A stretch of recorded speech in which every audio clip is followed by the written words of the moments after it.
Hello there. Today's video will be about research ethics. Research ethics provides guidelines for the responsible conduct of research. In addition, it educates and monitors scientists conducting research to ensure a high ethical standard.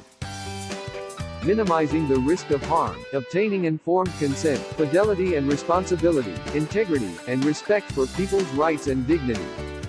The first one is minimizing the risk of harm. Dissertation research should not harm participants. Where there is the possibility that participants could be harmed or put in a position of discomfort, there must be strong justifications for this. Secondly is obtaining informed consent. Informed consent means that participants should understand that they are taking part in research and what the research requires of them. The purpose of the research, the methods being used, the possible outcomes of the research, as well as associated demands, discomforts, inconveniences and risks that the participants may face. Another component of informed consent is the principle that participants should be volunteers, taking part without having been coerced and deceived. Third of all is the fidelity and responsibility principle of the APA General Principles, where it inspires psychologists to cultivate a professional and scientific environment built upon trust, accountability, and ethical considerations. Psychologists are bound to the community by way of their profession and must conduct themselves in a responsible and ethical manner while also maintaining a similar check on colleagues.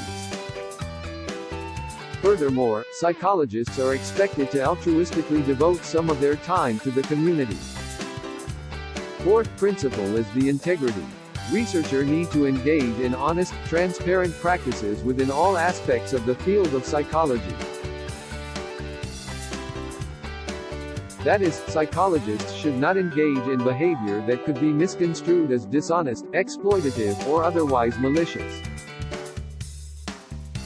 When deception is appropriately used, most likely during psychological research, psychologists have a responsibility to mitigate the effects of its use on the overall field.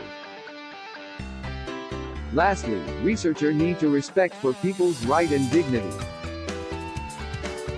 which acknowledging the worth of the individual by taking judicious precautions and engaging in positive, professional interactions, avoiding the influence of any personal bias towards the individual. This entails awareness of the vulnerabilities experienced by any particular population of people and necessitates understanding of and respect for diversity.